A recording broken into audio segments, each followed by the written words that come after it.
Croydon wankers. Tony Wilson's description of Palace fans on the night. Eric Cantona took the phrase kick it out beyond a literal level. It would be nice to be as dismissive of Crystal Palace these days. I've not checked because no one's paying me to, but they probably only beat United once between Frank O'Farrell and David Moyes. These days they're sauntering around Europe, FA Cup in hand, talent on the park and on the bench. Nevertheless, Croydon wankers. Joining Remo and me is Isaac. He's so Palace, he wears a portable drawbridge. Are these the best times in your life as a fan, Isaac? Yeah, I think they are. It has been a whirlwind kind of 6-7 months, 2.5 years actually under Glasner. It has been incredible, and I went to our first match away in Lublin, and when we played Dynamo Kyiv, and it was just, I think every Palace fan I kind of spoke to was like, I can't believe we're here. In the FA Cup final, we thought that was the pinnacle, and yeah, it kind of really was. But actually, this season, this team is seriously, seriously good. And every week we play and we beat teams, you're kind of just like, the sky is the limit with this team. It is kind of scary and it's weird. Used to being a rubbish team, and now every week, you expect to win, which is very, very strange feeling. Is it all down to Glasner? I think it's he's a massive, massive.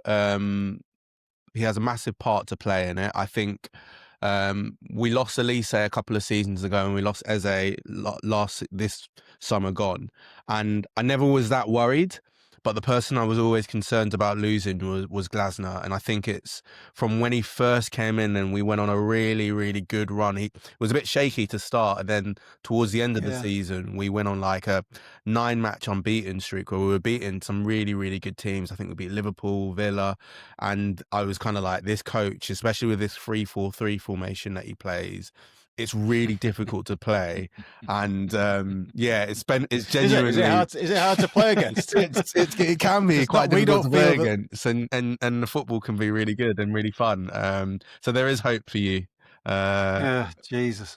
What do you think is the main difference? Is it the personnel, or is it the shape? Is it the actual that formation is one thing and shape's another? I think it's the personnel. Sorry to say this, but I wouldn't take a Man United player in our team. And I'm not even saying it as like to be mean. I genuinely don't think that there is a player in that United squad, Bruno Fernandes, like Mbeumo, like that I would take in that squad over a Palace player at the moment. And I think he has got them to the point where they know exactly what they need to do at every minute of that 90 minutes.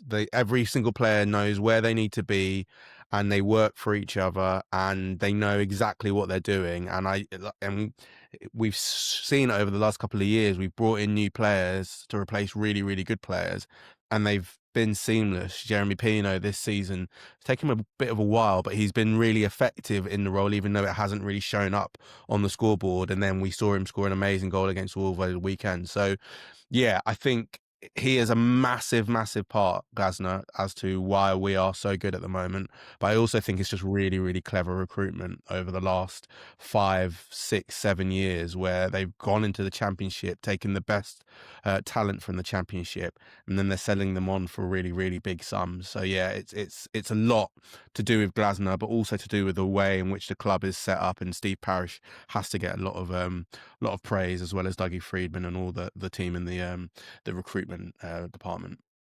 So, if I may ask, as a very interested observer, how long, when this system was brought in, how long did it take to bed in, would you say? And what was the fan reaction during that bedding in? Well, to be honest, the fan reaction was, thank God, because we had a couple of years of pretty dire football. We'd had Roy Hodgson, who, like most Palace fans, love him, but he was there to keep us in the Premier League, and he famously said that we were entitled. He didn't say that exactly, but he intimated that we were lucky to be, a club that, stayed in the Premier League every season and didn't win anything or compete to win anything. And then Glasner came in, and it took a while. I think it took a couple of months. Well, we had some really, really shaky periods, and then I think it was Tottenham came around, and we got a win over Tottenham, and then we just never looked back. And yeah, it's one of those things where we were shaky at the beginning of last season as well, but that was a lot to do with injuries, and just I think just a bit of a weird preseason where we didn't really get the recruitment right. But then once we were settled, we have been really, really hard to play against any team that we play. I think we got tonked by Newcastle and then Man City, and ever since then we have been just a fantastic team. Our winning rate, I think we've lost about 6 or 7 games in that period, and it's just been really, really good football. Winning 2 trophies. I never knew I'd count the Community Shield as a trophy, but I will. And yeah, he has definitely revolutionized it, and it took a while, but it definitely is. It's worked, and it is working. Does it mean then that those players, as good as they are, like Eze and Elise before that, did you lot know how good they were, first of all? I don't mean that in a patronising way. They just I always wonder when these players are they do really well at a club and they can be like Anthony or they can be like Eze, right? So was it sort of common knowledge that they would be great at teams like Bayern and Arsenal? Yeah, I think so. I think, at the moment, let's take Mark Gay, for example. I watch him every week, and I've watched him every week for the last 5 years or however long he's been here. And this isn't hyperbole. I think he is, if not the best centre-back in the league, he's in the top 3. He is a phenomenal player, and he will not get the same recognition because he plays for Palace. I think we saw it when he was playing for England at the Euros a few years ago. People were like, he's seriously, seriously good. He never loses the ball. He's never in a bad position. He's quick. He's strong. He's actually pretty good in the air, given that he's not the biggest defender. He is an amazing player, and he will go to wherever he goes next year with most Palace fans' blessings, and people will see exactly what I'm saying, because he's Rolls Royce. And I'm not saying that to kind of blow smoke up anyone's bum. He is legitimately top quality. And with Elise and Eze, I thought Eze would be a really, really good thing for Arsenal, because I think he's one of those players where he will drift in and out of the game. He always did for Palace, but he could always provide you with a moment of magic, and he's doing that at Arsenal. And Elise probably is the most talented player Palace have ever had. So we all saw this, and it's the same with Wharton. When he leaves, people will see just how good he is. But these guys are seriously good players, and I think we don't see it because they're at these smaller clubs per se, but they're seriously, seriously good players that it's no surprise to us that Eze and Elise have gone on to do what they're doing at the moment.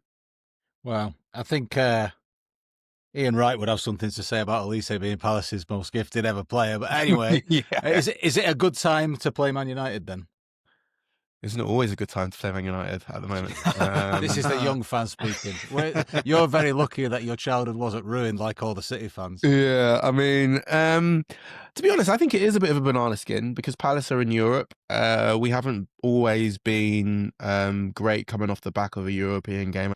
Glasner, one of the things about him that is a bit of a frustration to Palace fans is he does not rotate very often. So the 11 he plays, he trusts a group of players, and then there are players on the fringes that Palace fans want to see, like Romain Esse, Kristantius Uche. We want to see them play, but he just doesn't give them much of a chance because the first 11 and the 13, maybe 14 players that he trusts in the squad are really, really good. And so, we need to kind of win this to kind of get ourselves safe in the Conference League. And we've got this horrible run coming up of 10 games in as 30 days. So yeah, I think it's not the best time to be playing Crystal Palace, to be honest. I think, coming off an important game on a Thursday, it's a 12 o'clock kickoff on a Sunday, so the recovery is not going to be perfect. So I think actually the question is the wrong question. Is it a good time to be playing Crystal Palace? All right, well, I stand corrected then on my incorrect question. And if you want to add to that, email us creamermanchester1878@gmail.com. Please like and subscribe our nascent YouTube channel we're trying to grow. And I want to talk about history then. So 1989-90 season, you, Isaac, might just have been a glit in your father's eye, you were saying. Yeah. But this is a big season for Manchester United and Crystal Palace. So Remo, I bet you were there as well. I, as a 12-year-old, was at the big Fergie out game. It would have been December 1989, I think. Pete Molyneux was of this very parish was mentioning it earlier. He kind of had his fame on the back of that with his 3 years of excuses and it's still crap Tara Fergie banner, which obviously didn't really come back to haunt him because he would have been glad to be disproved that May. But it was United went ahead against Palace, lost 2-1. Everyone started singing Fergie out. I genuinely can't remember if I, as a 12-year-old, joined in. I suspect I did. And then the FA Cup at the end of the season against Palace. After the replay, really gritty games as well. As Bobby Charlton was saying at the time, a quote you wouldn't give now, but it's a man's game and it's a man's game for a reason. So what does that history mean to you, Isaac? Because that you should rightly have been a United fan. Yeah, so my dad actually is a Man United fan, and in my very early years, I was a Manchester United fan as well. Never went to any football matches, but was a Man United fan from London. I'm sure there are quite a few of Man United fans from London who are your listeners right now. And yeah, my love of Palace all sort of came in my early teens via a neighbour who was a Palace fan, and this took this football obsessed kid to watch a football match and had a pie and was like, yeah, this is my team. This is what football is supposed to be. And yeah, my history of it has been, we've talked about it for years as Palace fans, the post-traumatic stress of that final in was it 89, 90, did you say it was? 90. And then what you did to us, what was it, 2014? 2016. 2016, yeah. Yeah. So, the history of that final is often talked about, and I think the thing about Palace is we've always been plucky losers, and so we've actually kind of enjoyed that plucky loser tag, and that final was a big part of that. So to finally actually go over the hump, and kind of, I think most Palace fans don't really know what to do with being a winner, because I know I don't. I'm a little bit like I can't really function with all this winning. I'm expecting a crash, and it could start on Sunday. I hope not. It was mentioned, wasn't it, by the Brighton fan when we spoke to the Brighton fan. Obviously, there's needle between Brighton and Palace, and he said Brighton are very kind of jealous, and I think their big aim now is not necessarily that kind of European football, but it's to win a trophy. He said from a fan's point of view now, Brighton want to win a trophy to match Palace. Yeah. And that's what we said that's what football is about. Ultimately, you can aim for Champions League football, but again, it's a trophy you're not going to win. Yeah. And the FA Cup will mean the world to Palace fans, and that's great because you want the FA Cup to still mean something, and the League Cup and everything that goes with them. Yeah, I mean, I think you saw it when we won the FA Cup. I think most football fans, I remember going to a festival a week later and I wore this shirt, and I've never been stopped because by football fans from all teams, where they were like, loved seeing you guys win that trophy. And I think it is the fact that it was the FA Cup. I think it was the magic of the FA Cup, and I think it definitely gave teams outside of the big six a bit of hope that actually, if you get a really good manager and you get a good group of players, why can't you go and do something special? And why should it be that you know, the big clubs, Man United's, Liverpool's, City's, Arsenal, why should they be the only ones who have joy? Why can't we all have a little bit of a taste of it? So I think, yeah, you know, it's one of those things where I would recommend it for the Brighton fans. I pray that it never happens. But yeah, it was definitely an amazing day. One thing it showed me on all my social media timelines was how many comedians support Crystal Palace. Why is that? It's because they're from the cradle of South London, and it's the greatest part of the country. And South London is famed for its humour. To be honest, I don't know. I'm good friends with Jim Daly, who is another comedian. A comedian who is a big Palace fan, and yeah, it is a bit of a strange thing. And also, I work at the BBC. Loads of Palace fans, especially the high rollers. The outgoing director general of the BBC. Weirdly enough, I was watching the FA Cup final because I do that sometimes today. And you just see him. He's in the royal box at the corner, and he's a big Palace fan, Tim Davie. So yeah, it's a real we have the great and the good. Our Crystal Palace fans. Cheers for giving us his name. He's been in the news. Yeah, but been in the news.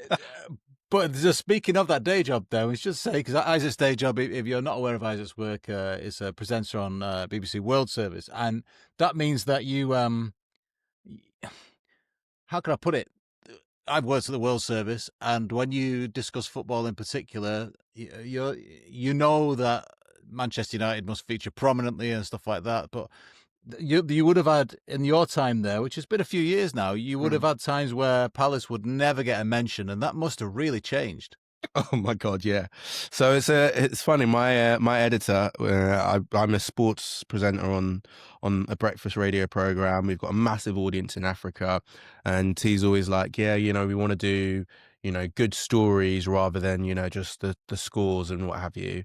And the stories are basically the big clubs. So I give the updates of the big clubs, and he always said to me, it's got to be a really good story of Crystal Palace. I know it hurts, but it's got to be a really, really big story of Crystal Palace. If you're going to talk about Crystal Palace, then, you know, unfortunately, it's got to be them winning the FA Cup final. So that Monday was great because I could fill my boots with talking about Crystal Palace. Unfortunately, Crystal Palace beating Wolves 2-0 over the weekend is not something that I could talk about the next day. So yeah, the World Service, they definitely are like, you know, the bigger clubs are the ones where it's easier to talk about them. But now, like, things are changing. This Palace team, I think we're 5th in the Premier League. You know, it's one of those where, hey, you can say we are a big club this season. And if things go as well as I hope they will, you know, we could be getting into Europe, which would be an amazing story. And I could stick it to my boss and say, I'm going to talk about that, and you can't tell me nothing. It was the Liverpool fan, wasn't it, as well, earlier in the season, who we met just after they'd been beaten by Palace, and he said Palace were the most impressive team he'd seen. Yeah. You should beat them at yours. You should be thanking us, actually, because I think we've put a glitch in that Liverpool matrix, because ever since we beat them, they have been terrible. Yeah, they have, absolutely. Well, we do thank you for beating City in the cup final. I mean, that was the big one. Yeah. This is very big round Remo's way. It's not as important. In Salford, it's not such a big deal to me, but where Remo lives, I don't know what the ratio is, but it would have gone down extremely well, I think. Well, yeah, 50-50 at best. But anyway, yeah, it was a good day, sat in the garden listening to, I did not watch it, but it was a good day listening to the moans coming from various gardens. But anyway, yeah, we digress. Hopefully no moans coming from this episode of our podcast, and we really thank Isaac for joining us, and Remo, of course. Thank you for watching, listening, tolerating, whatever you've been doing. creamermanchester1878@gmail.com. If you've got anything to say to us, we're all off now to promote Isaac's attempts to foster a bunch of Crystal Palace fans among the World Service audience, and let's hope he doesn't promote it too well in Africa, because I would hate for people to fly in to the wrong airport, land at Heathrow, and think that Selhurst Park was somehow straightforward to get to from there. Yeah. It's hard for me to get to, and I live around the corner. Yeah. Something you can say to finish off with, both in Croydon and in Manchester. Mind the trams. Yes, indeed. That's something we've got in common.